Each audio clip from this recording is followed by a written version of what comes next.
Flynn, and I'm a resident of Howard County. And Walter, you're next. Hey, my name is Walter Olson. I'm think tank fellow in, and I live in Frederick County. Right, and our third co-chair, Judge Williams.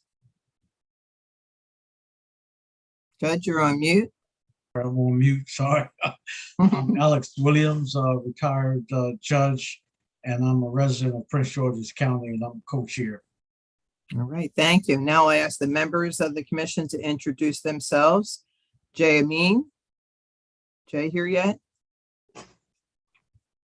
Yes, good evening, Jay Amin from Anne Arundel County.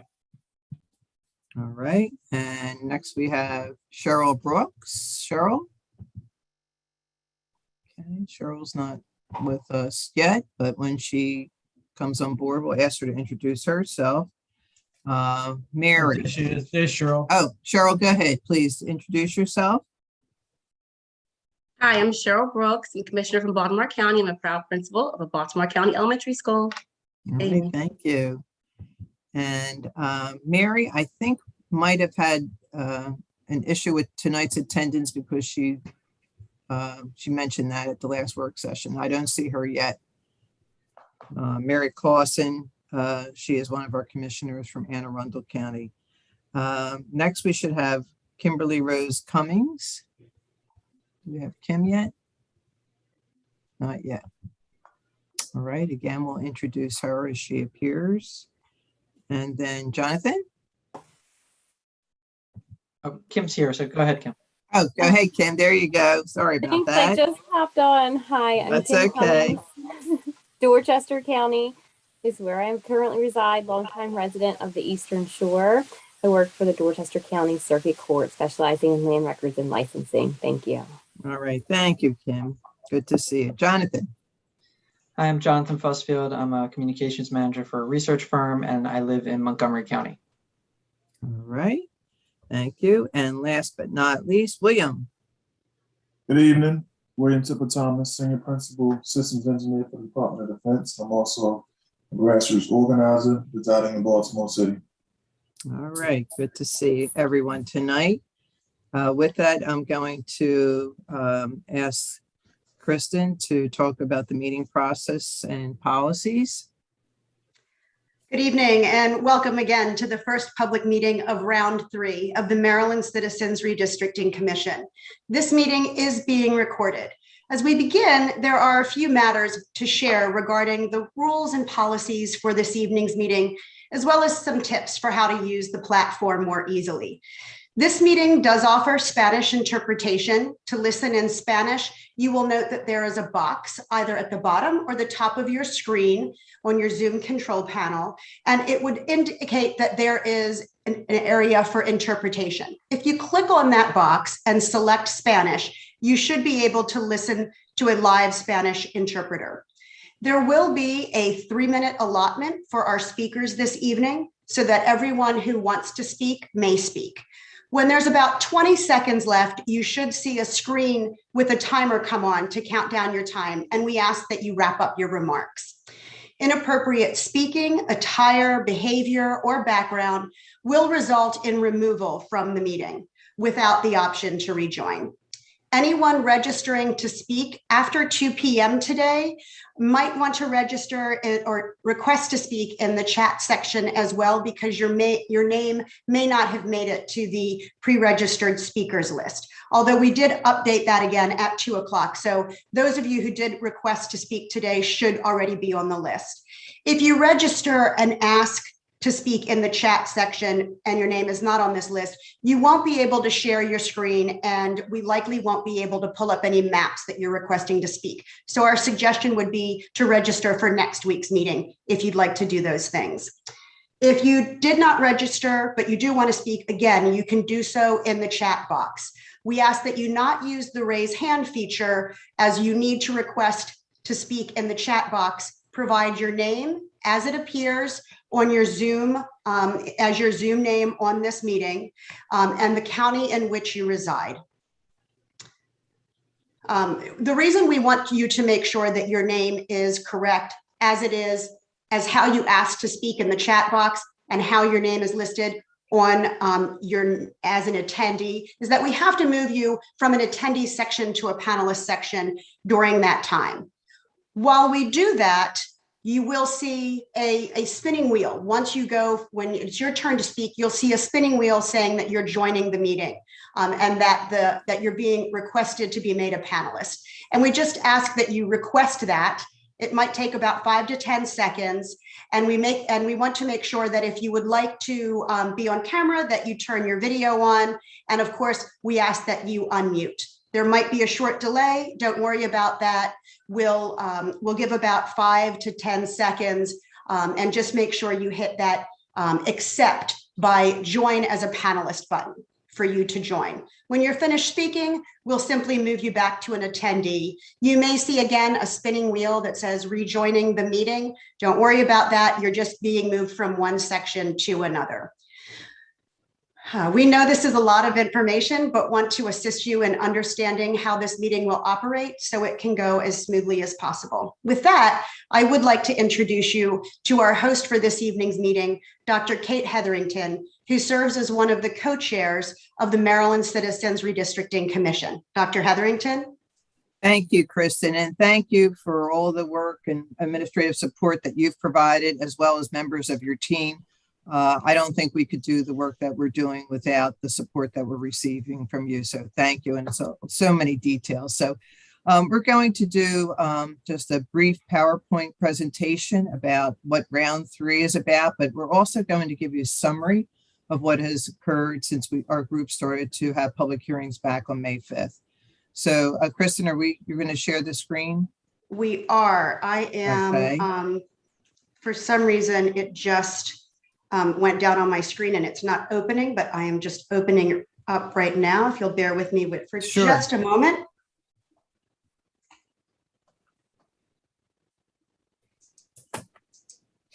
I have many windows open and it appears to be not liking that on my computer. Bear with me for just one moment, please. Take your time.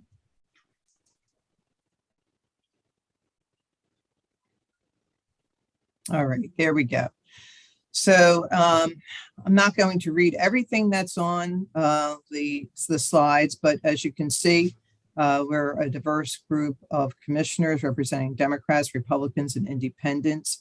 And our charge was to create new district boundaries free from political influence and offer the opportunity for fair elections in Maryland.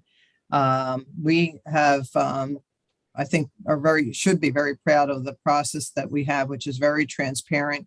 So Marylanders are able to observe not only the work sessions that we've had, but of course, all the hearings are broadcast as well. So we began meeting back on May 5th, and we've had not only the hearings, but also working sessions among the commission members. And I want to thank the commission members for their dedication to this process. It is at times tedious and more fun to come. But there's dedication to doing the best that we possibly can for the citizens of Maryland. And I will say for myself, I'm very proud to be part of this group and have enjoyed working with you, and maybe look forward to the day when we actually meet in person, because everything has been conducted via Zoom. So I appreciate everyone's commitment to this process. So during round 1, we're starting round 3 tonight, but during round 1, we had 8 regional meetings where the members of the public were able to share what they thought should happen with redistricting and advance the release of the 2020 census data. And it was very helpful to get that verbal and written testimony from the public, and helped us as we were on this pathway to creating maps that you'll be seeing and have been seeing. They've been posted. When we did round 2, that was comprised of 4 statewide virtual meetings during which Marylanders could submit their own maps and then give them to us with testimony. And so far, we've received 70 citizen maps. We've had 30 public hearings. This is public hearing number 31. We have worked diligently to make sure that the public sees the final proposed, and I add proposed draft of these maps. And currently we have completed proposed final drafts of congressional and state Senate maps. And then tonight we'll have more discussion on the legislative maps. Next slide. So we've had an amazing participation of Marylanders. Over 3,100 attendees have been at our public meetings. Social media posts resulted in over 42,000 impressions. I think we just lost I'm seeing mail. I think we lost the presentation. Yeah, Kristen, we Doctor, lost I'm pulling up the new one that has the additional slide you need. If you could just bear with me 1 second. Oh, sure. Okay.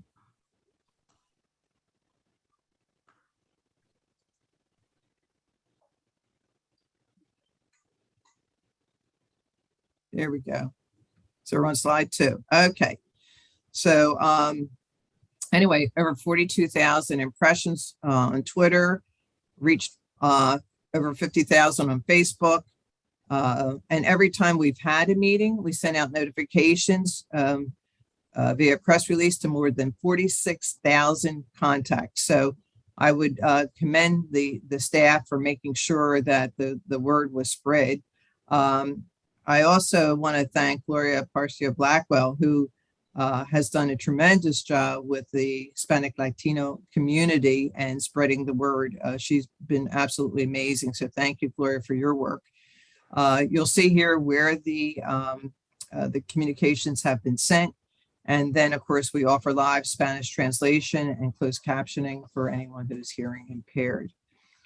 So the next slide is, what the methodology is. So just so you know that the amount of people in each congressional, state, Senate, and legislative district isn't a random number that we just pick out of a hat. We had to look at the census data because that dictates how many people should be in each of those categories. And the Senate and legislative districts may have a very small percentage, a deviation in terms of percentage, but the congressional districts are different. They have to have the exact same amount of people. So the single versus multi-member legislative districts has been a topic that we've been talking about during our work session.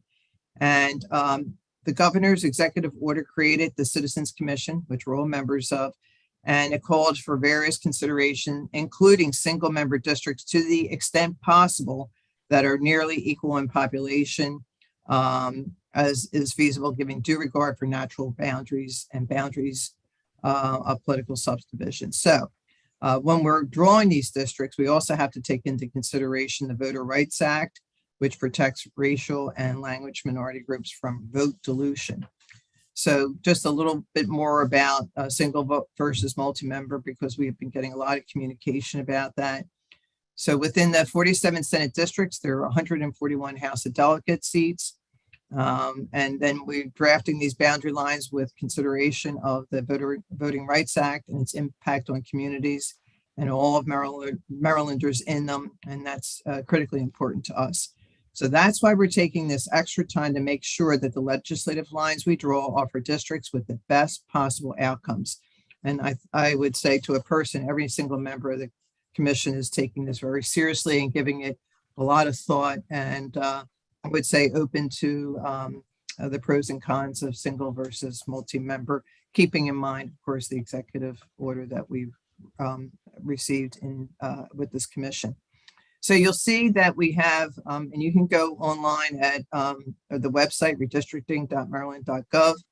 For this is, again, I'll emphasize it's the final proposed draft maps, because we're going to have these hearings during the month of October, every Wednesday evening at 6 o'clock. But then we will have another meeting following all the hearings to see if we want to make some adjustments. And there more than likely will be some adjustments, but just want people to know that we have come up with the congressional, and the next one is the Senate one. We have come up with that as well. And so the ones, this is slide 7, ones that we're still discussing, and we'll spend some time on the work session. You're more than welcome to stay tuned for that following the public testimony. is the maps that are still under discussion by the commission. That's the next slide, which is the legislative maps. Next slide. And these are the ones that are still under discussion by the commission. So if we go to the final slide,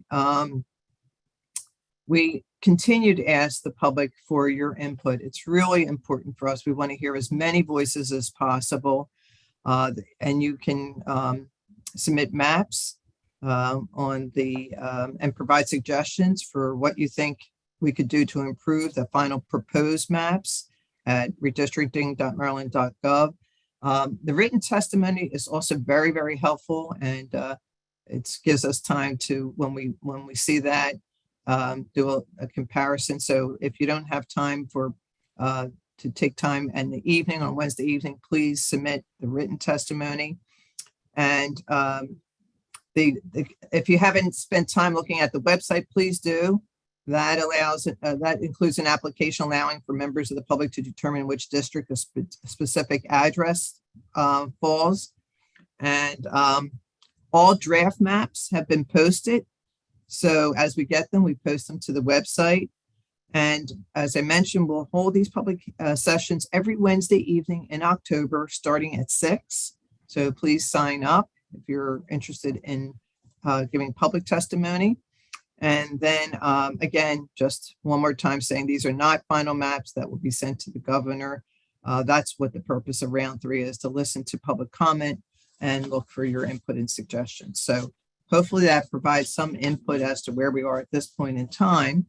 And with that, I'm going to turn it back over to Kristen, who will welcome the folks who have signed up for this evening. Yes, our first speaker this evening is Lee Havis, who is from Prince George's County and going to be discussing map number 1032. Lee, I've promoted you to a panelist.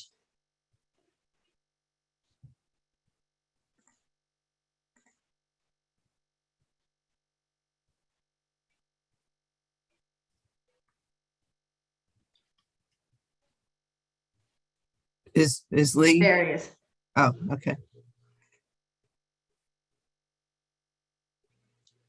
I'm not hearing or seeing anything. And start my video. So That's what I am trying to do here. Okay. There you go. All right, Mr. Havis, welcome. Well, thank you. Number 1 in line. I am Lee Havis. I'm a resident of College Park, Prince George's County. Recently, I was a candidate for public office in Prince George's County 2 times, and a citizen activist, developing and improving government through citizen involvement. So I'm very committed to and very involved in what you're doing.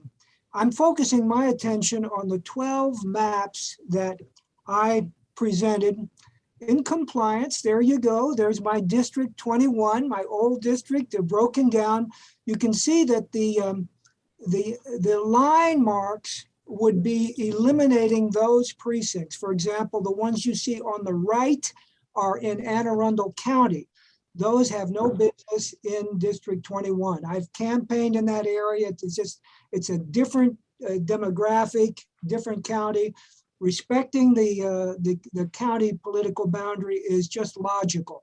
So notice the hash marks in this new District 21 that I've conceived of. I'm very strongly in favor of single member districts. In Prince George's County, we have essentially one party control. The Democratic Party has all the seats in the legislature. If we don't have local accountability for single member districts, we're not going to have competitive elections. People will not run in primaries if they have to go against 3 people who are running together as a slate with 45 precincts to cover. So I've broken it down into logical areas. Every legislative district has 3 definable population areas. You'll see that I've broken down 21 into Laurel, which is in the north, Beltsville, which is in the middle. I know this district very well because I've campaigned throughout it. And then, of course, my area of College Park. Now, you do need to do some fine tuning on equalizing the population, but I've focused on the political boundaries for each of the different maps. In the southern area, I included maps for Southern Maryland, which are contiguous with Prince George's County. In the past, we've had Calvert County broken down into 3 legislative districts. I think it's very important that old District 27, which includes part of Prince George's County, be reconstituted. Constituted so that Calvert County is in one single district. Also, St. Mary's County ought to be in one single district. There's no logical, citizen-oriented purpose to break those down. So that each one of the districts has oriented to 3 of those single member house districts, which would be very compatible with citizen accountability, local control, and representation, fair representation of people that the citizens can actually access. So I know that there is some discussion on the single member house districts, and I really strongly recommend that be constituted to help us get competitive elections and accountability, particularly where we need it the most, where we were problematic in Prince George's County. Let me say that I'm working at the grassroots level to get support among the local groups in Prince George's County. And frankly, so far, nobody has objected to the single member house districts because it's logical. It's logical for the citizens. Now, obviously, I'm not speaking for the elected officials, but if we're looking for help with better government, more citizen accountability, I really hope you will embrace the concept of single member house districts. So if there are no questions, I'm just going to commend you to looking at the maps and giving it your careful attention and including my careful thought, because I think I'm working in line with what you're doing, which is the Constitution, the Maryland Constitution, respecting compactness, equalizing population. I know you've got the same kind of work that I was involved with. So I will be watching closely, and I appreciate the opportunity to make the input. All right. Thank you so much for your testimony, Mr. Havis. Our next speaker, Kristen. So Kristen's screen just froze, and I'm going to promote the next one for her. Thank you, Maria. And the no next problem. Yeah. Our next speaker is Delegate Susan Krebs from Carroll County. Delegate Krebs, you should now be a panelist.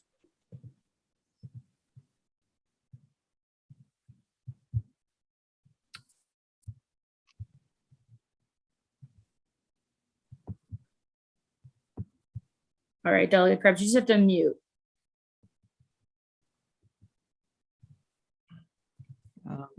Do you have video on her? There we go. Can you see? Okay. Delegate Krebs, we can see you and hear you, and thank you for your written testimony as well, and welcome. Thank you. Thank you again. Delegate Susan Krebs, representing Carroll County District 5. Maryland has been a leader in so many areas, but redistricting is one where we lag woefully behind all of the other states with regards to reforms. And I want to thank this entire commission for your sincere efforts as you move forward in this challenging process. I did give you written testimony, more detailed in writing, but I'm going to focus on 2 main areas. First of all, I want to tell you that I support the standards which this commission has adopted in drawing both the congressional and legislative maps. The congressional maps, I think, are such a huge improvement for our citizens having compact districts. I won't get into that, but I support your congressional maps. The second thing is the legislative maps. I support the commission's current draft legislative map that you just put out tonight. And this is your map. And I'll tell you, I was drawing a map and it's like, it looks just like this. So for the very reasons of it keeps our community all within our boundaries, it respects our communities of interest, how this has been drawn. I thank the professor for understanding our communities of interest. A few tweaks might make it a little better, but for the most part, it's very good. And it keeps the 4 single-member legislative districts all within the boundaries of Carroll County. The Senate map that is already proposed will need to be adjusted to conform with this legislative district map that you all are considering tonight, but I fully support this legislative district map. Secondly, I strongly support single-member House districts contained to the extent possible in a single county. Nationwide, the use of multi-member districts has declined over the last several decades, and this is in part because they've been found to be discriminatory. Single-member districts support the basic premise of one person, one vote. And I've cited some case law in my written testimony. I will not get into that, but you can have it there to read. Maryland is one of only 2 remaining states that will have multi-member districts of different sizes. In other words, some 1, some 2, and some 3-member districts. The other state is New Hampshire, which is a whole nother animal. Currently in Maryland, some people have 1 vote, some have 2, and some have 3, with arbitrarily undisclosed reasons for those splits. And I believe that that is unfair and has been unfair for many, many years, and the public doesn't understand it. Little, if any, testimony supports the current practice in which different methods are arbitrarily imposed on different areas around the states, with the inconsistency of practice creating a strong suspicion that the discretion has been abused for tactical political ends. I'm not judging anybody's motives, but that's what it seems. All single-member districts will help do is create a better government in Maryland. And you asked me how. Many reasons. Number 1, would allow delegates to better represent their constituents and provide constituent service, would allow constituents to hold their delegates accountable, will maximize voter input, more accurately reflect the composition of the state's population, and make it easier for grassroots candidates to challenge sleepy incumbents currently running on a multi-member slate. It will upend the past usage of single-member districts and dual-member districts to protect particular incumbents. Delegate Krebs, I'm sorry, your time is up, but thank you for your written testimony. And I think some of what you're saying tonight has been covered in that. So if people want to see that, view that, we have that available, and also the commissioners. But that, along with the maps, I appreciate your input. So thank you so much. And I want to thank you for helping us to restore faith in our congressional and legislative districts. And thank you for all your efforts. All right. Thank you. All right. Our next speaker, Maria. Yep. So our next speaker, I know Kristen's trying to get on, but our next speaker is Edward Johnson from Baltimore County. Edward, you should now be a panelist.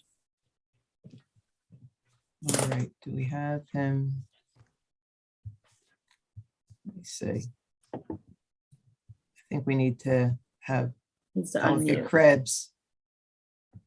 Yep. Okay. Mr. Johnson, there. Yes, we can hear you, and we can see your ceiling very clearly. So I'm using my cell phone because my Chromebook tends to cut out, as you've heard from me in the past. So all right, I'm trying my. So it's new. Anyway, all right. I have several points. There you go. Good evening, commissioners. I have several points I want to make, having lived in Baltimore City, Baltimore County all my life. In fact, my family has been here since 1700, but that's a different story. The first is dividing up a county so that they have multiple congressmen, and it's actually a beneficial for the county. Congressmen have been represent the entire county when a large portion of their land is in that county. For example, Baltimore City currently has 3, and you are now making them with just 1. As Kobe Little of the NAAC said recently, Baltimore City will go from 3 congressmen representing them in Congress to only 1. So just keep in mind that dividing up a county and dividing up an area is actually beneficial, not in a gerrymandered way, but in a way that keeps the counties, keeps the whole. The next point is, in redistricting the Baltimore area, you have missed the importance that roads play in defining communities in Baltimore. The Beltway plays a major factor. Many of the communities inside the Beltway have no similarity to those out on the other side. For example, Towson on the north side of Baltimore has much more in common, is made up of close-knit communities and close housing, and is much more in common with Baltimore City than it has with the communities north of the Beltway, which is made up of half-acre homes. Another example is 83, splits Baltimore in half.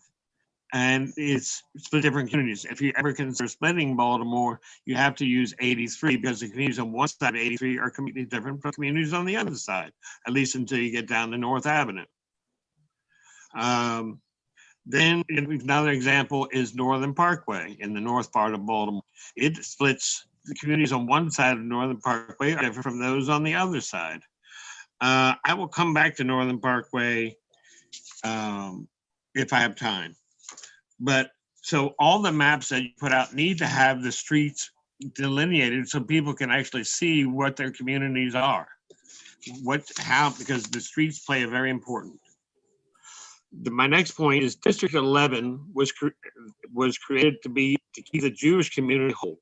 It stretches from Falls Road to Pikesville to all the way up to Owings Mills. As in the current format, they currently have a Jewish senator and until recently 2 Jewish delegates. So it's a 3-member district.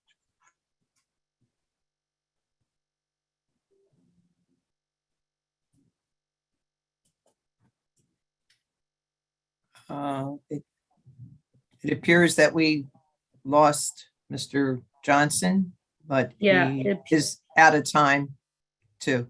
All right. All right. Say Thank it you. again. Thank you, Mr. Johnson, for your testimony tonight. We appreciate it. And thank you for taking the time for being here tonight. Okay. All right, Maria. Kristen, are you back yet? I am. Perfect. It looks like our next speaker is Delegate Neil Parrott, who has not been able to join us as of yet. So we will move on to Katie Stickle of Charles County. Katie, you are now a panelist. Please be sure to accept that and turn on your audio and video if you'd like to be on screen. Audio is fine. Can you hear me? Okay. Yes, We can. Okay, thank you. And first off, I want to thank the commission for all the work you've done on this. And I can only imagine how hard it has been to try and straighten out our districts. But I am testifying this evening in favor of single member districts for Charles County. From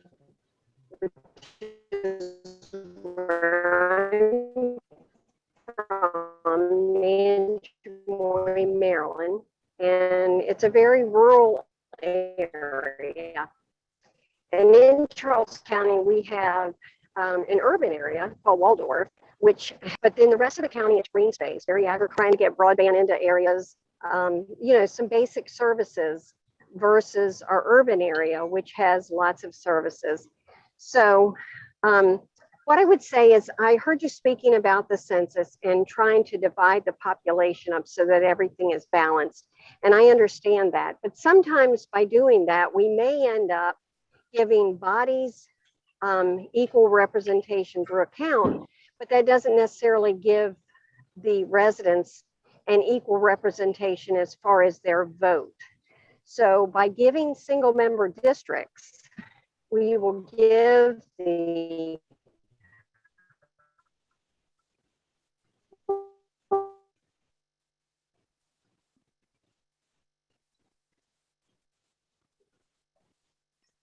areas,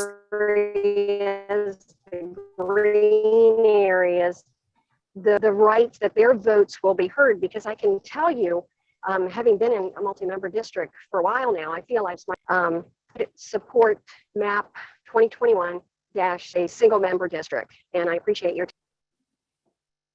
Thank you, Ms. Stickle. We appreciate you testifying tonight. Okay, our next speaker is Zaylee Harris. Zaylee, you are now a panelist. Please be sure to unmute. Hello. Hello, Ms. Harris. We can hear you. Great. I'm not going to belabor the point. I mean, everybody, Lee Hathis was eloquent in his stand-up position for protecting Prince George's County and contiguous boundaries, which if his map proposal stands, then that would also support Charles County, for which I live. I am a member of the Charles County Central Committee, Republican Committee, and I am seriously concerned about gerrymandering and multi-member districts for several reasons, and I'm not going to belabor the point. Like I said, I just want you to look at Charles County as a single member district, pull back the multi-member districting that's taking place in Prince George's County that's affecting Charles County, and stay within the contiguous area and the apportionment to the representation. That's my speech. Thank you. All right, our next Thank you, speaker Ms. is, Harris. sorry. Our next speaker is Stephen Mattingly from Charles County. Stephen, you are now a panelist.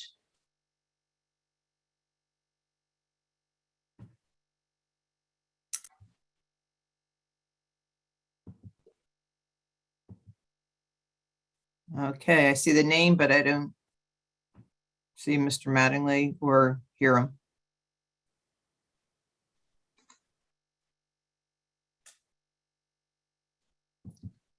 Hello?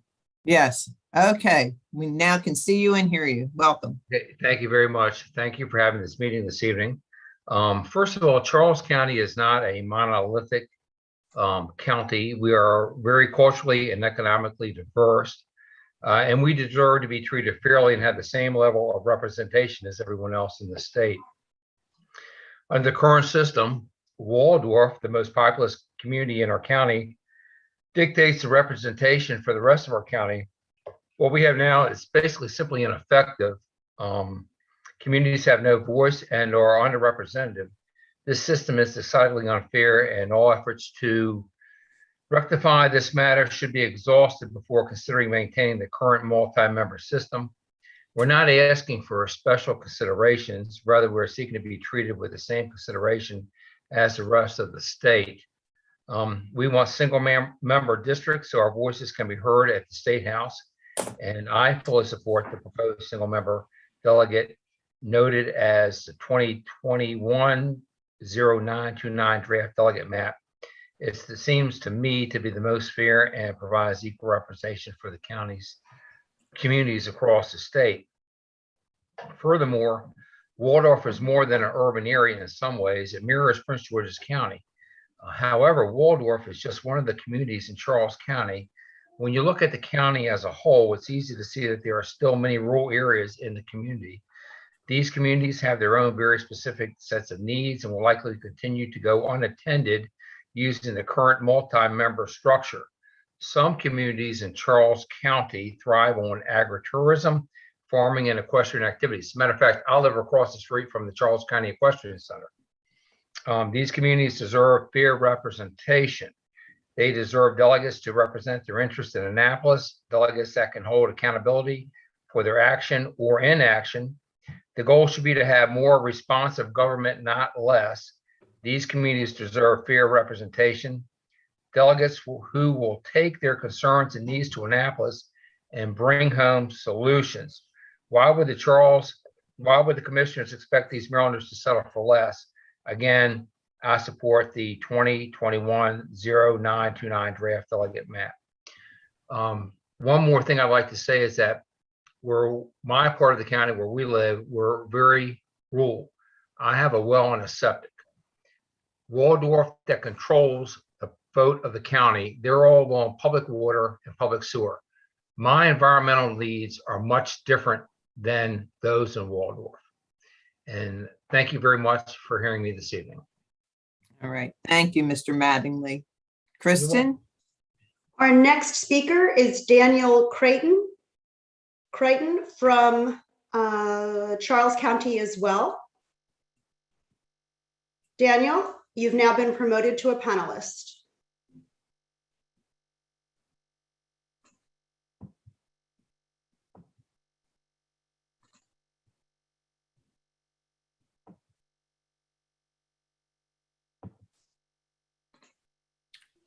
I don't see him and I don't hear him. There he is. Oh.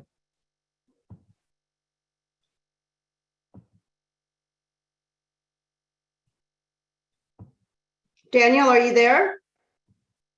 I'm not seeing him. Oh, now I do. I see the name.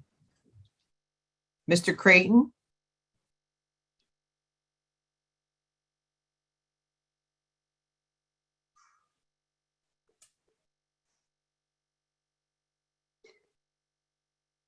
He's listed twice on the attendees list. I'm going to promote the other Yeah, good one idea. just in case there's an issue with Daniel. Is he on mute? Is he on mute? It's Looks not like showing up that way. Can you hear me? Now I can hear you. Yes. We Okay, can't I'm see you, but we can hear you. Okay, good enough. I'm so sorry for the delay there, but yeah, No thank worries. you. I'm Daniel Creighton from Charles County, Maryland, and I wanted to specifically address the single delegate versus multiple delegate district issue, and come out very much in favor of the single member districts and opposing multiple member districts for several reasons. The first of those is really simplicity in our voting system, and I think having voter confidence comes from having a system that everybody can understand. And when you have a single district and you have one delegate for that district, I think that makes sense to just about every person out there. When you start parsing things up and having multiple delegates in a district, I think very quickly the thoughts go to impropriety, and I think that erodes voter confidence in the system. And people quickly kind of don't understand what's going on. So I think just the single district, single delegate, and the simplicity of that is very useful for the average voter. The second reason our question is, the multiple person district, what was this created for in the first place? And I think that question should be answered. And when you kind of talk about it, look around, you come up with a lot of varied answers. But I tend to think a lot of it stems back to racial disparities from many decades ago that were certainly very real. And if that's the case, do those conditions or that level of conditions still exist today? And I think from my perspective, if that's one of the issues for multiple person districts, I don't think we're anywhere close where we were 40, 50, 60 years ago, and that today's conditions should be should be considered. In that decision-making process. Historically in America, the trend line on multiple person districts has been steadily going down. The federal level, I think it disappeared in 1842 or so. And then since then, states have steadily, disappeared from having multiple person districts in favor of single person districts. I think there's 8 or 10 left today. But that trend line does not support sticking with multiple person districts. I mean, clearly at the federal level and all these states that have reviewed the policy for their own voters have decided against it. And I know there's been several legal cases too at a pretty high level that largely sided against the multiple person districts in favor of single. So those reasons, and the last one was mentioned earlier when the meeting got started, but the Voters' Rights Act of 1965. I tend to think the multiple person district process and some of the rationale behind it probably runs afoul of the Voters' Rights Act of 1965. And I think that should be considered also. So I very much support single delegate districts as the best path forward for Maryland and Charles County. And I thank you for the time tonight and your work on the commission. Thank you. Thank you, Mr. Creighton. Kristen? Our next speaker is Kenneth Schmidt of Charles County, who will be speaking as to map number 1016. And that is a citizen's submitted map.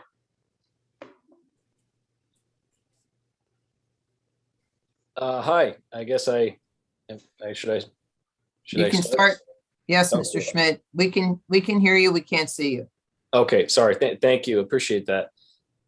So I guess I supported this map, the citizen map, and And I just, before I get into the map a little bit, I just want to say that I also support the single member district initiative here. I'm from Charles County as well. And I do so for perhaps a somewhat simple reason that, you know, it's hard enough to hold one politician accountable, right? But if I've got to figure out, you know, between the dancing of everything here, how my district's represented and you know, who to go to, who to petition, and you know, the relationship and how that's working between them. I think it's easier for the voter to operate with that single member representative. And then as it pertains to the map here, I know, you know, so the objective, right? I liked this map in terms of its simplicity. And one of the things that I would, you know, I think, you know, we're far down the road, so it's, you know, going back is not really, you know, an option. But I would say that we have the ability now to use very objective criteria for drawing this stuff, right? We can use, you know, randomized technology. We can use ways to allow these districts to be created using advanced statistical models that merely look at, or that don't even look at anything other than population, right? And just drive the population, let the population and let the randomized aspect of district drawing create these districts. And I would even support this on a regular basis, because it would allow for some amount of movement in the districts, which also I think would create scenarios where there's always the potential that there's a new district or a way a district is shaped could come up tomorrow, and that would, you know, also create kind of a competitive environment, in the sense that our politicians are never quite sure what's going to pop up tomorrow, and so they do have to stay receptive to the voter base. So that's a couple thoughts on this, and I just want to thank you all for your time, and obviously the work that you are doing here. Thank you for your testimony, Mr. Schmidt. Kristen, who do we have next? Our next speaker is Professor Marshall Wyman from Cecil County.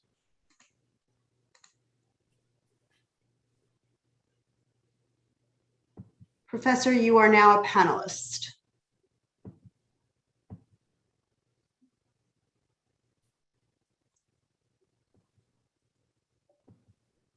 Okay. Professor, you're on mute.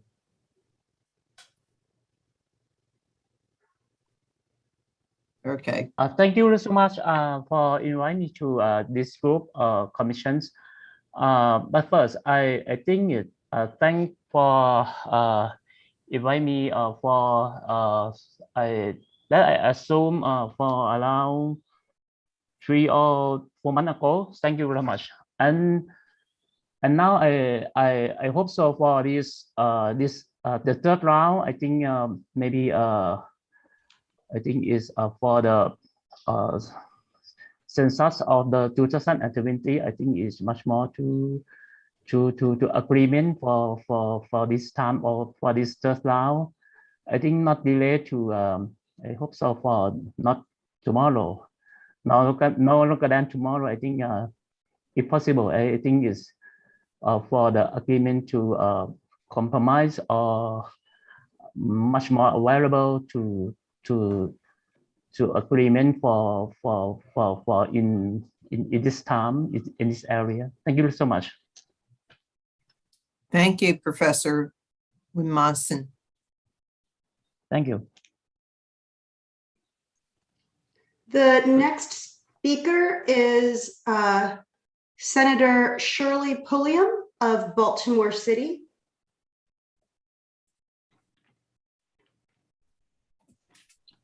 Okay. Welcome, Senator Pulliam? Pulliam? I'm just trying to see, is she on? Again, she is listed twice. Okay. So I'm trying to make sure that we get. Yeah, both of them in open. Yeah.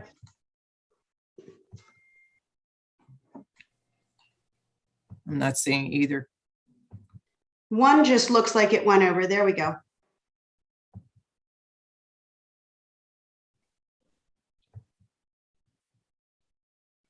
Okay. Senator Pulliam, you're on mute. Okay. Okay. Now I'm okay. Yeah, I was we wondering can why I see you. couldn't- We can see you. We can hear you now. Now I said, good evening. I'm former senator, recent former senator, and I've served for almost 25 years in the House and in the Senate of Maryland. I'm calling on two reasons. I hear a lot of testimonies about single member district. I'm not in support of single member district. I strongly believe that a 3-member district brings a lot to those individual districts. For all those years, or even as a senator, I am a registered nurse, so I'm a healthcare professional. I have an attorney, an educator, and a business person. All of the 3 of us have bringing different expertise to that particular district. So when there's an issue and problems to be resolved, all of us can put our heads together. We can work on those issues and make sure that our constituents are well served. So I do not at any time, for that reason, support a single member district. And I could go on and on, but time does not give me the time to do. I also want to say, as a resident of Baltimore City, I represented Baltimore County and Baltimore City for many, many years.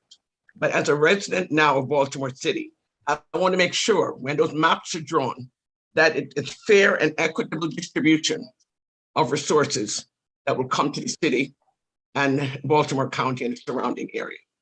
So I hope that you can keep that in mind as you continue to draw the map and to listen to the different constituents and people that are calling. So I think that's about as much as I'd like to say, but I can emphasize again the importance of do not all just put your blinders on and listen to everyone about single member district. Think about the amount of resources that you bring when you have 3 members on that team that have so many expertise in those areas. So with that, thank you very much for listening. Right. Thank you, Senator Pulliam. All right, Kristen. We now have Brian Freyr, who is our last speaker. Thus far, he has registered in the chat section from Charles County, speaking to the draft delegate maps. Brian, you'll just need to unmute and share your screen if you'd like.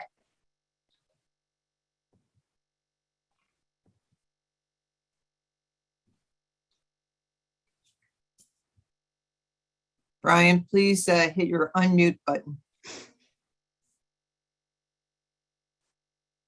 We can't hear you or see you. Okay. Yes, can you hear me now?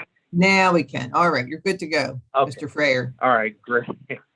Great. Thank you. I thank you for taking the time to speak with me on this. And you know, I don't normally call into these type of things, but this has drawn my interest, and I'm specifically speaking to map 2021-929, the draft delegate map.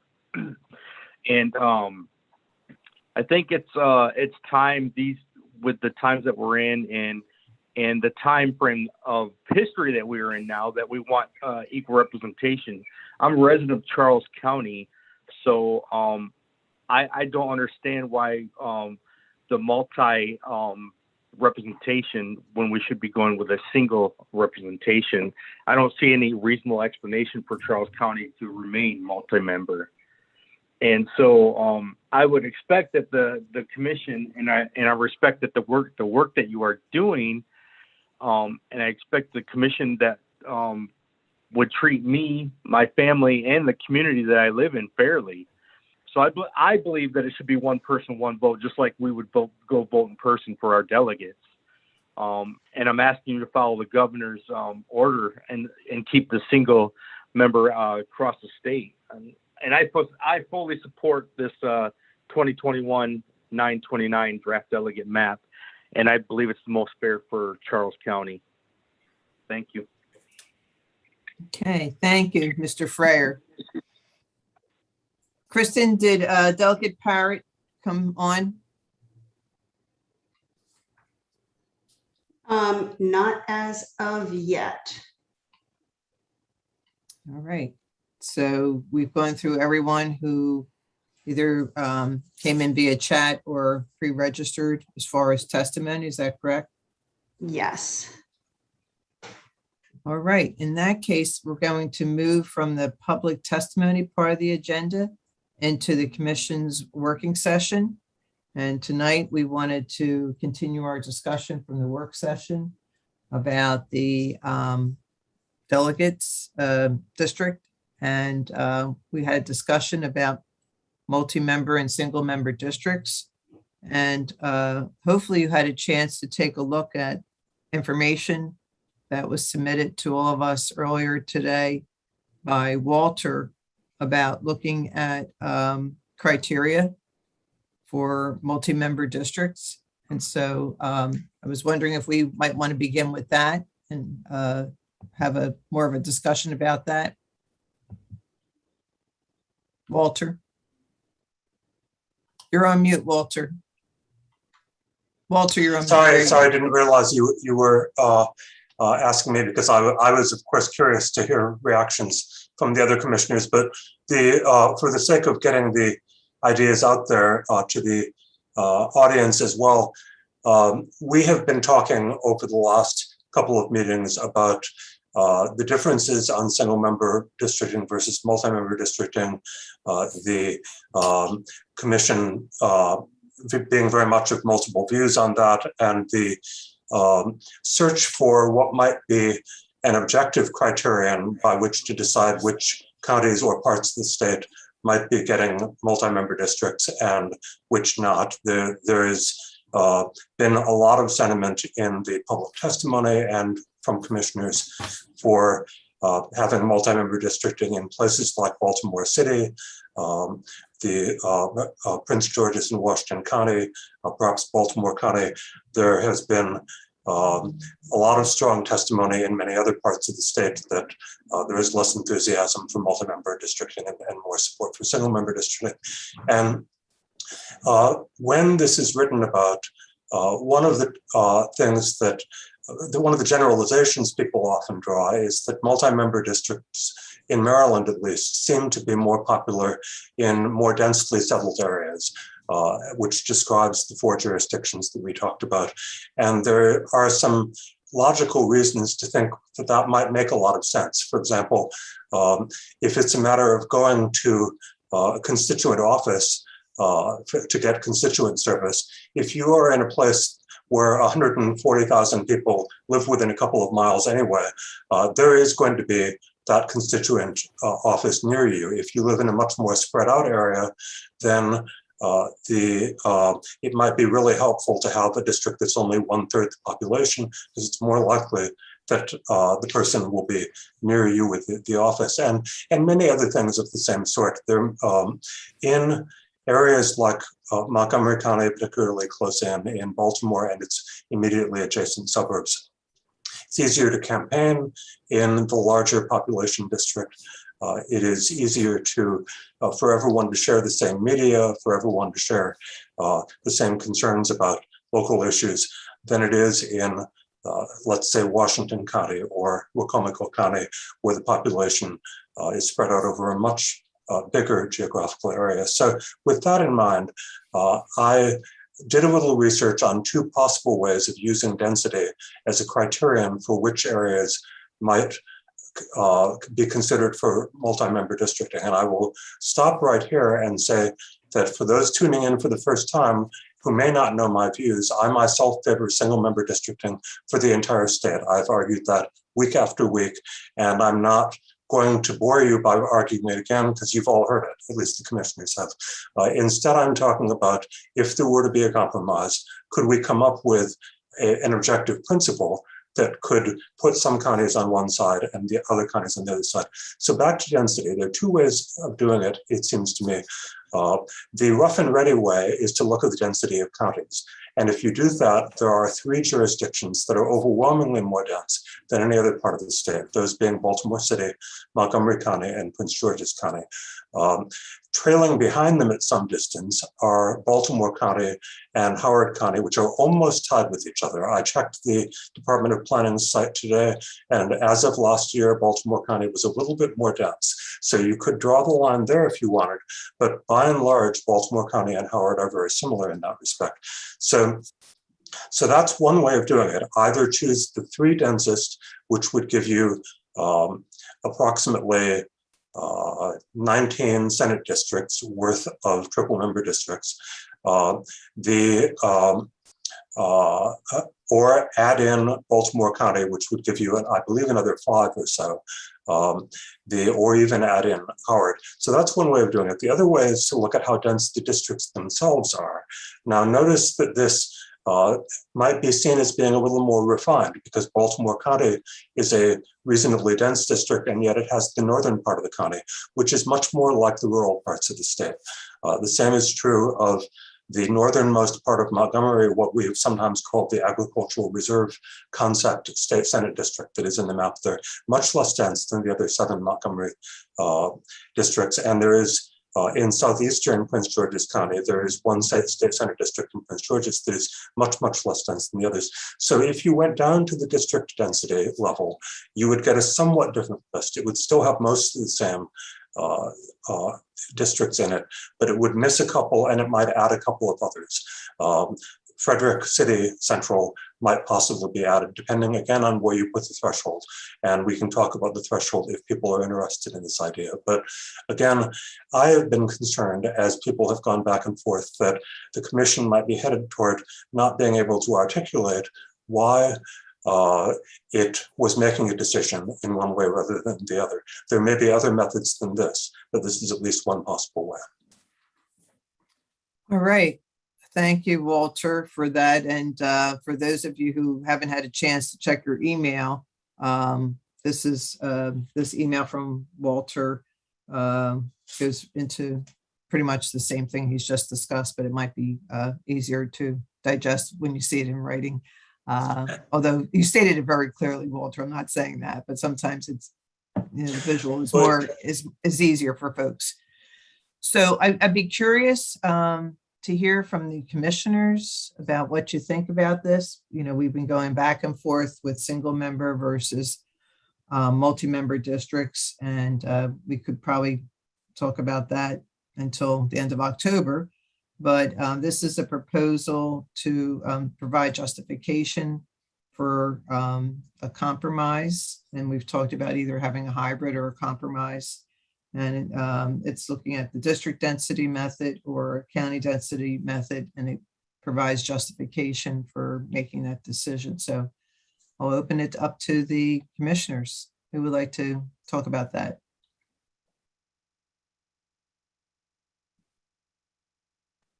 Anybody? Jay. Okay. Go ahead, Jay. Thanks. Yeah. I reviewed Walter's email summary, and it was very well laid out and organized kind of thought process about the density approach. And in general, I'm in favor of a density approach, regardless of whether we go by county or district. I'm not sure I've landed on one of those more favorably than another, but I think the objectiveness of the density approach kind of appeals to me. There's a certain kind of reality in the numbers that then drives the accountability of our thought process and our transparency to the public as far as what is the rationale behind choosing areas where there might be multi-member districts driven by voter VRA requirements, considerations, but at the same time, single member districts where those are likely to be the case anyway, and in the spirit of our charged with the governor. So thank you, Walter, for preparing that summary, and I like where it's going. All right, thank you, Jay. Anyone else like to comment?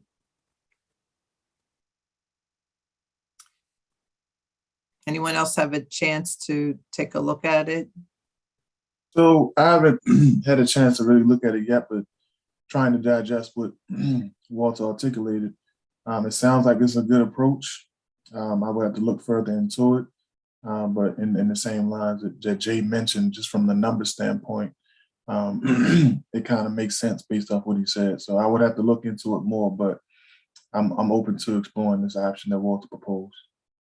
All right, and Cheryl, I see you've unmuted. Thank you, William. I do appreciate you opening your mind and looking at criterion for consideration for that, because I do feel that needs to be a hybrid model. And I do agree. I'm not certain where I fall in. Is it and or is it both? Does it have to be one or the other? I just have to spend more time digging in. I have my notes and my highlighting, you know what we do as educators, but I still need to spend more time there. But I definitely do agree that where there's more dense population, that is something that needs to be considered strongly. And so I do appreciate the work that you put forward, because it's clear you did a lot here. And I think it makes sense. I just need to look and delineate. Yeah. Were you saying one or the other, county or density method? Is that what you were saying in your writing? Yeah, two different methods, and I don't think there's a way to combine or hybridize them easily. And each one has certain advantages and disadvantages. So it does need to be thought about. Neither is perfect, and each has certain advantages. Mm-hmm. Okay. All right, thank you, Cheryl.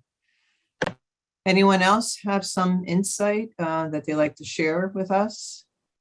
I'm still digesting Walter's email, but I think it's definitely something we should investigate, as Jay and Cheryl and William mentioned. So I'm just reading the email now, so I'm still digesting the idea. All right. All right, Kim or Judge Williams? I will let Kim go and then I'll have some comments. Kim, you have anything?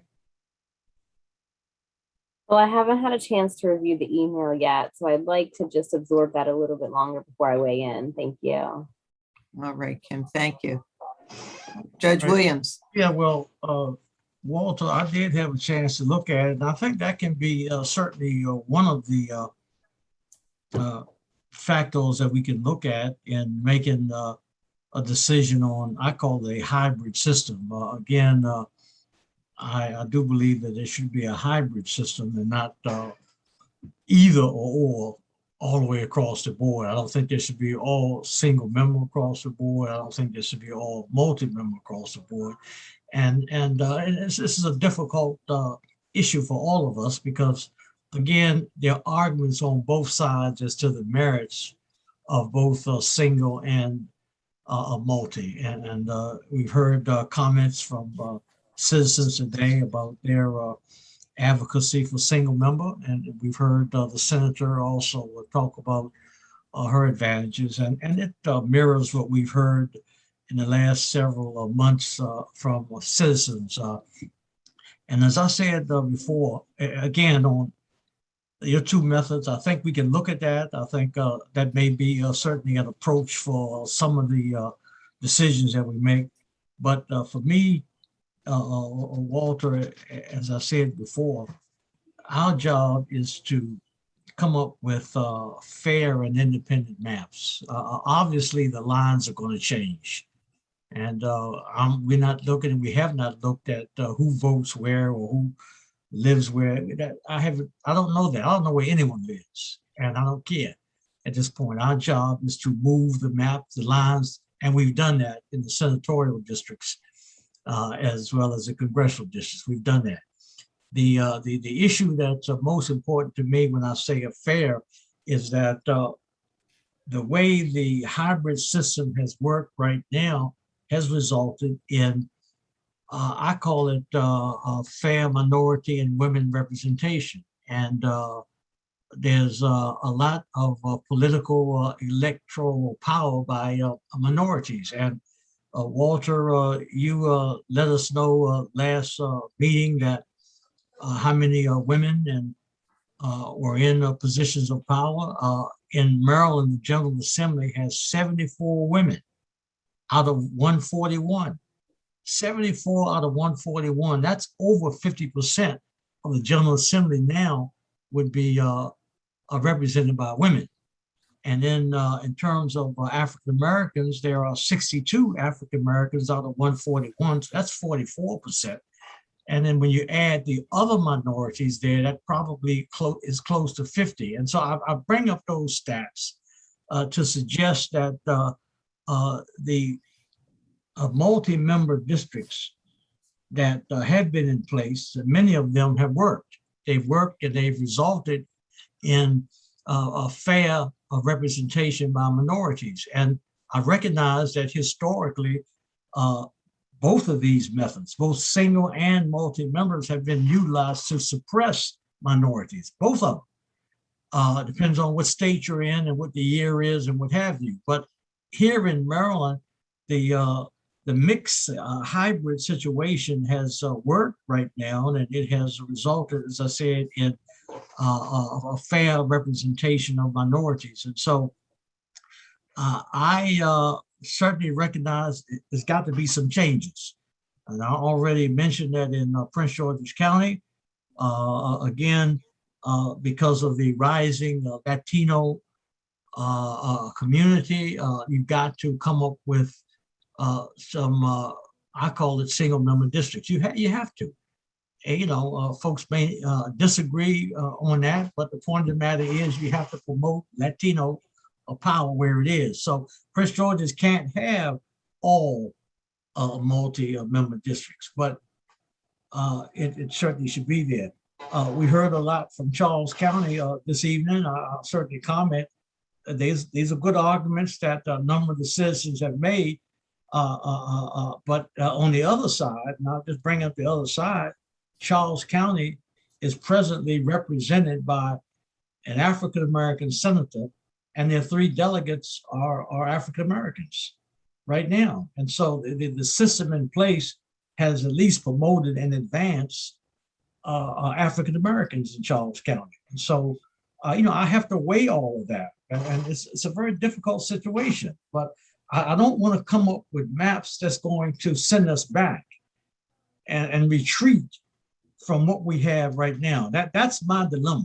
And I like the idea of 50%, more than 50% women, and also close to 44, 45, 46 of minorities in that General Assembly. It's a system that is reasonably fair. It's not perfect, but it's reasonably fair. So that's where I am with those. And that's why I'm advocating for a hybrid system. And we can pick and choose. And I don't know, Walter, whether we can articulate a criteria. I just don't know whether it's going to satisfy everyone. But again, density certainly is one way to look at it. But also, I've got to look at what has worked.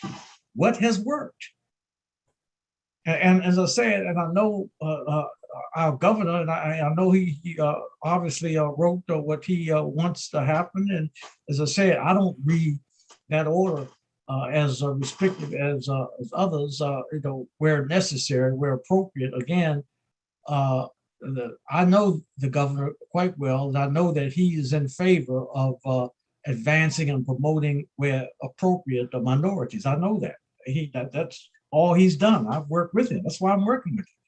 He's worked well with minorities and judicial appointments. He's done that. So I know that's what he wants. And so I just want to make sure that whatever maps that we are proposing does not retreat or give rise to a situation where we lose a fair minority representation. So that's where I am. I hope that I made some sense, but that's where I am.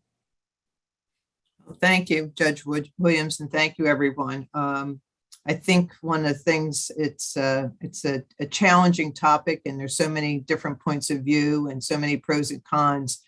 One of the things that I think we talked about the last time was coming up with the criteria, because that's what the public is going to want to know. Why? Why do some districts, why are they multi-member? Why are some single? And I think if we can justify the criteria that we've come up with, then that kind of aligns with the exceptions. And the executive order talked about single member, but of course there's exceptions. So I think this is a good first start in why we would do something that is a combination of multi-member plus single member. And Judge, I could be wrong, but looking at all the districts in the state that are multi-member, this definitely would have an impact, because this is looking at district or county density, and it's like a mixed bag across the state. And if I'm looking at the chart that we received, it looks like majority are multi-member, either two-member, multi-member, as opposed to single member. So it definitely would have an impact if, no matter what we come up with. But if we're following the executive order, where, the governor didn't say make them all multi-member and have, exceptions for single member, it was the other way around. So I do like the idea of having the criteria. I do think that these are two approaches that we could think about. And of course, we still have an opportunity for additional work sessions over the next 3 weeks to think about it more, and be interested if the public wanted to submit ideas about, what criteria could be used for determining multi-member districts. And we can also among ourselves think about what else we would like to add. Anything else that anybody, Professor, yes. I'd just make one comment here, which is, as you think about the answer to this question, since the current delegate map was drawn with single member districts in mind, at the edges of every border, right, there are lots of split precincts and the like, whether it's to respect municipalities or whether it was to, bring it to equal population. When you consider whether to do multi-member districts, consider whether you merely want to combine the existing single member districts that have been drawn, or you basically want to do that in general. And by that, I mean, with me going through, and then once they are combined, smoothing out the edges to deal with things like municipal boundaries and precinct splits. I don't think there's any problem with just combining them together if that's what you want to do. But that is something, there was a lot of intentionality in the drawing of these single member districts.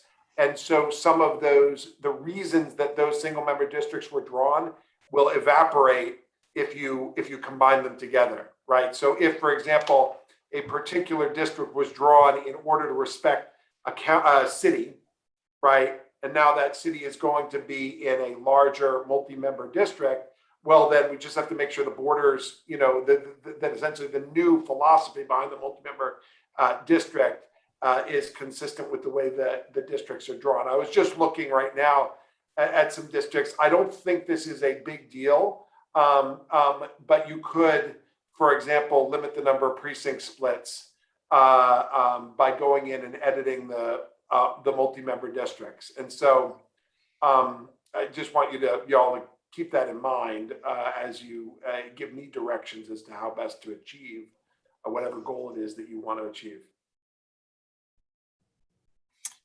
All right.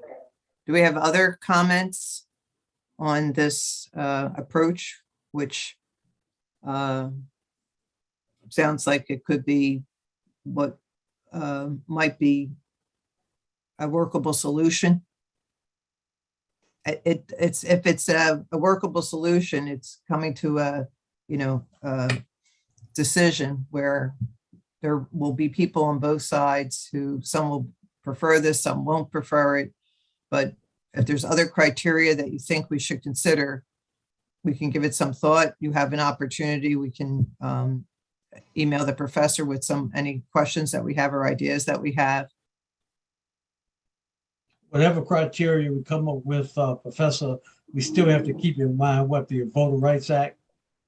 That's right. You said you cannot do multi-member districts throughout the entire state, and for reasons the judges said previously, because they sometimes will dilute the minority community, so that the Latino districts in northwestern, the one Latino district in northwestern Prince George's County, the African American district in Dorchester, those I believe are required under Section 2 of the VRA. What we get into, and I almost hesitate to raise this with you all, is that if you start going beyond that, then your decision as to why you are granting single member districts in some other circumstances where the VRA requirement might not be clear, then is up for legal scrutiny, right? So what I'm trying to say here is that once you've decided to have essentially two philosophies for districts in Maryland, then particularly as it relates to the creation of majority-minority districts, you have to be really sure that is a principle that's required by law. And so I'm going to leave it vague like that for now, but whatever we do, I will make sure that it is legally compliant. But it may require some kind of discussion when you start to depart from multi-member districts in certain circumstances for certain communities. Okay, does that make sense at that level of generality? I think that when we get in into particular areas, we just have to be pretty sensitive to these. Let me put it more bluntly, which is that if you say we are going to just do this single member district in this particular area, but I'm not sure whether the Voting Rights Act requires it, then if you are departing specifically to draw a majority minority district, then you may have a constitutional problem. And so that is just something that I want to put on your agenda as you think about it. But that's why you've hired me, is to prevent that problem. And so we'll make sure that we don't run into that. One other thing is I do not want to be vested with discretion about where multi-member districts will be. I want the commission to direct me as to which districts will be combined and which will be single. Let me, and I appreciate those comments, and obviously we want to make sure whatever we do can pass legal muster. We certainly want that. Remind me, Professor Basili, were you involved in the last decade or the decade before that in drawing Maryland maps? Yeah, that was in the 2002 round. 2002? Yes. And then, of course, Prince George's County in 2010. But yeah. Okay, and the reason I ask is you're very familiar with that, and there has been hybrid situations both in 2002 as well as 2012. And my question is, since it was a hybrid, what was the criteria in place then? So the reason I was appointed then was simply to deal with the constitutional infirmity in the state passed map. So what happened in 2002 is that they just broke up lots of counties. And basically the directive from the court to us was take this map and remove the constitutional infirmity, meaning go in and push the districts inside the counties. And so we stayed with the same number, I believe, of multi-member and single member districts because that had already been decided by the legislature. We just sort of changed their location so that they didn't break county lines. Okay, all right, thank you. And I'll throw in one more point. A couple of people have suggested, and I believe that we should do this, that my memo that I sent to the commissioners this afternoon be posted publicly, so that, because it does have a little bit more information and examples in it so that the entire public can follow along. I wanted to point out one thing that I know Judge Williams also pointed out separately about the use of single member districts, which is that even in historical practice, which has been very friendly to triple member districts, there was always a practice where a district crossed county lines. They tended to make that a single member district so that, assuming there was a significant number of people on each side of the line, each county would have a chance to elect a delegate. So if you had a district that was 2/3 in Anne Arundel and 1/3 in Baltimore County, for example, making that single member would actually conform to the usual practice that Maryland has had for many years, because it would make it more likely that each county would get at least one of the three representatives. So just something to bear in mind when looking at a map and trying to figure out how these principles would work. Yeah, that makes sense. And Walter, we'll post that memo underneath this meeting's information. So, and it'll be in the past meeting section under this week's meeting. Okay. So that will give the public to have a thorough review and then come up with any suggestions that they may have in terms of devising a criteria for multi-member district. All right. What else do we need to discuss tonight? Well, Kate, we're going to continue to reflect on this, and our next public session is next Wednesday. Yes, it is, sir. And will we have a work session right after that again? Yeah, what we're doing is we're at this point planning to have them because we still have these discussions. And so we'll have the public hearing, just using the same format we had tonight, letting the public know where we are with round 3, having the public hearing, and then following up with discussion. It's just easier for scheduling with pretty much everybody working. And in between that, of course, the members of the commission, if they have ideas that have come up, we can share that among each other prior to our meeting next Wednesday, some ideas that you might have. Or if you have questions for Professor Priscilli, if there's an idea that you have for something that you like to be presented at next Wednesday's meeting, we can do that as well. Can I make a suggestion here also, which is that because just in my experience, we're running, even though we have time, we could be running out of time, especially when you're dealing, and this is, by the way, when mistakes start getting made is at this point. So I want to, between now and next week, if the commission would like, I will try to draw a version of the delegate map that has multi-member districts along the density criteria that Cheryl set forth, with with the VRA districts that I think Judge Williams mentioned last time. This will require me to talk to you afterwards to make sure I understand which areas you're talking about. But just so that we have something that's available, and then it would allow me to analyze it to make sure that in doing so, I'm aware of the potential problems. That would be really helpful, Professor. Yeah, I would be in favor of that. I appreciate that too. I'm a visual person, so if I can see this, it just is really helpful. Now, you would do it for both? You would do the district density method and the county density method? Sure. Well, whatever, you just give me the numbers and I can do it. So I mean, it's not going to take me it won't take me a long time to draw it because it's just combining the actual districts. But what I want to do though is make sure that as I go through it, once you do the combinations, that there aren't additional problems that show up. That there is a bit of input though that is important before the professor can make a single map of this sort. I spoke about thresholds. And so, for example, if you're talking about district density, you could set the threshold at several different levels and get several different hybrids depending on how exacting you want to be. You could have one, yeah, I'm sorry, Cheryl, you were saying, but again, you're going to get different maps depending on where you set that threshold. I'm sorry, Cheryl, you were saying. I was going to mention the same thing. I think we need to discuss if he's making the map, the threshold makes the most sense. He would know in terms of when he looks, but I think he should look at 1,500 per square mile to see what that actually looks like. so that if we at some point decided to scale back, we would know. So that would be my recommendation.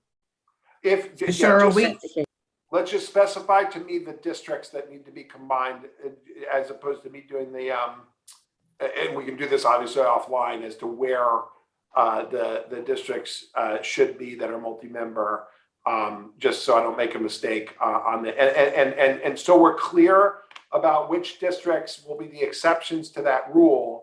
What is District 7C in Montgomery County, District 33A, and maybe 33C and 35B were the other ones that would be single member in the large counties, and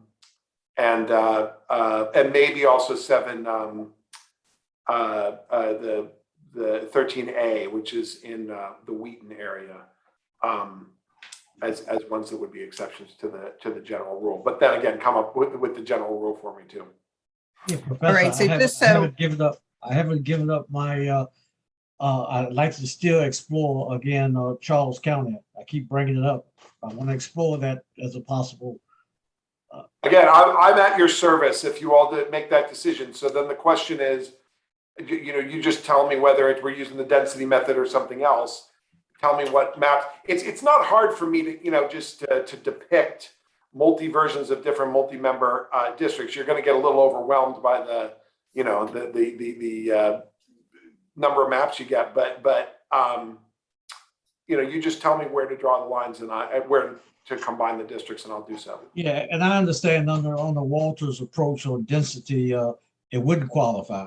I understand that, but as I said, I just think there are other considerations in my mind where I want to at least look at it. And I do want, I have mentioned Western Baltimore County as a place where you do need to think about it significantly. And I'm just going to leave that out there and for you all to think about whether that is an area that would get multi-member districts as well. So Professor, just to delineate what this, I don't know if you had a chance to see Walter's email, because it does break down those districts and it does reference what Charles was talking about. The two approaches, one would be under the district density, 2,000 plus per square mile. Also, another map would be, as Cheryl just said, the 1,500 square mile. So there's two. And then if we looked at the county density, that would be two maps there as well. I'm referencing again Walter's email. Yeah. And then, I'll clear. that's I'll four. make sure. That's four. And then a fifth one to throw in would be what the judge just referenced with Charles County. So that's 5 maps is from what I'm hearing. All right, thank you. All right. Is there anything else? I just Go ahead, Judge. Want to make it clear, Kate, I know we all agree that what the public is giving us by way of testimony as well as written testimony is so helpful. And yes. I have not made up my mind yet. I continue to say that. I'm just trying to get everything in perspective. And what I'm hearing from the public is very, very important. Yes, it has been very helpful. And the written testimony, I just want to comment as well, has been extremely enlightening and very thoughtful. So we're very pleased to hear from the public. Is there anything else that we need to discuss this evening? I just have 2 housekeeping items, but it looks like Cheryl has something. Oh, I'm sorry, Cheryl. I do appreciate when people from the county and, Baltimore County specifically mention areas, because as I have to work with Professor Priscilli to really look at how the Western Baltimore County districts are configured. That is a VRA issue that he discussed before. So I have been looking closely at them, and that includes some of the districts that Walter mentioned in the information that he sent. And so I was looking closely at those, knowing that like the original District 11 was broken up and there's some communities of interest there. What does that look like when they separate? Will people still have representation when they're split across different ones? So it is complex, and that's something I will be talking to Professor Priscilli about, just some options in terms of looking at how Western Baltimore County is divided. So I just wanted to make that comment, and I do appreciate, seeing what Walter had as well as Professor Priscilli. right, thank you. I'm sorry, I can't see everybody at the same time, so does anybody else have something before Kristen talks? All right, so Kristen, go ahead, please. 2 quick housekeeping items. One of the things that we discussed at a couple of past meetings that you guys haven't voted on or revisited, I don't think, is the numbering of the congressional maps. There was a discussion about the fact that we've kind of changed the numbering system on the maps almost to kind of an opposite way as they have been in the past. And there was discussion, and it seemed to be some agreement of there wanting to be kind of a renumbering of those congressional districts that you all voted upon. Yeah, and I think Do you guys want to revisit that? I think we should, because we're hearing that from, well, I see Cheryl's thumbs up, but I was also gonna say think, we've got like thumbs up here, and yeah, the do public you all has want to vote also on that, or? I think what we were hearing is we could get it as close to the numbering that we had previously, because it will be too confusing for the public if we change it dramatically. That's what I was reading and hearing. Correct. So I don't know if anyone else thinks differently about that. And I think the rationale on it originally as we did it was it kind of follows the methodology on the legislative district numbering and kind of going from the west to the east, where that is primarily representative of how numbering should be for legislative districts, not necessarily congressional. So I think that was how it kind of occurred that way. But I think that you all have had discussions about the fact that you kind of want to switch it back to that methodology of how it's been in the past, so as to avoid that confusion. But I guess you guys would have to redo the numbers and then vote on that so that we could put that new map up. So could we have that ready for next week for a vote then? If everybody's in agreement that we should go back? I think it'd be less confusion, okay? So All right. Let's put it in for a vote next week. All right. Okay, we'll do that. Take a look at that. And the second housekeeping item, Kristen? The second one is I just want to encourage you all to, I know you guys are so incredibly busy, and we just value the work that you've done so much. But if you do have time between now and next Wednesday to kind of do that homework that Cheryl and some of the other commissioners have been talking about, we're kind of running out of time. We only have, after next week, 2 more meetings. And we have to present these maps and allow the public to provide some commentary on them, so that you guys can at the end adjust them accordingly if you so see fit. And so I just want to encourage everyone to remember that you have us as a support team for you. If you need us to assist with any research, if you need us to connect you all on a quick working meeting, whatever it might be, reach out to the professor, reach out to each other. You don't have to wait for these meetings to reach out to each other to kind of talk something through with another member of the commission. And if you need me to set up a Zoom, if there's a group of you that wants to get together, I'm happy to do it. Just wanted to put that out there because, we have 3 more meetings, 3 more Wednesdays in October. So we'll eventually have to be districts. voting on making a final decision. It's coming up. And thank you for responding to the inquiry I had about the distribution on the multi-member versus single versus 2-member, and the demographic representation. I mean, I just asked for that today and we got it right away. So thank you for that. You're very welcome. Thank you to Maria for putting that together. She did a lot of research on that today. Thank you, Maria. All right. Anything else for the good of the cause? And Gloria, thank you too. We appreciate everything you're doing, and the communication that you're doing is just unparalleled. Thank you so much. All right, everybody. I'm trying to see if I see everybody here. I don't see any hands raised. So with that, can I have a motion to adjourn? I'd so move. Second? Second. All right, all in favor? All right. I think we are done for this evening. Thank you, everyone. And thank you, Kristen, Maria, and the rest of the team, and of course, Professor Priscilli for your patience and your willingness to keep on keeping on. It's really helpful to us, and I think we're all feeling very comfortable in asking you questions, and we appreciate your responsiveness. And when this is over, you can get a good night's sleep. But until then, we're going to keep you busy. All right, everyone. Good night. Thank you so much. Thank Bye-bye. Thank you, commissioners. Night, everyone. Bye.